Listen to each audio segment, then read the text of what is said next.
সিজনে আপনি কৃমির ওষুধ অবশ্যই গরুকে খাওয়াবেন, ছাগলকে খাওয়াবেন, ঠিক আছে? এবং যদি মনে করেন যে নিজেরা খাবেন নিজেরাও খেতে পারেন, বুঝতে পারছেন? আর হচ্ছে একই ট্যাবলেট বারবার খাওয়ানো যাবে না।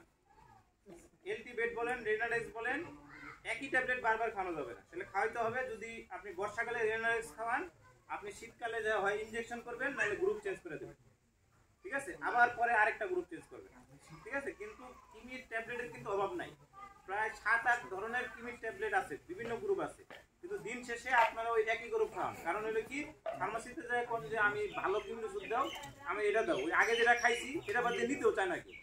কারণ যে একবার খাওয়া অভ্যস্ত হয়ে গেছে, এটাই ভালো, ঠিক আছে? এখন ওই ফার্মাসিও রাখে না, চাই হলো খেলে রেনাডেক্স, ঠিক আছে?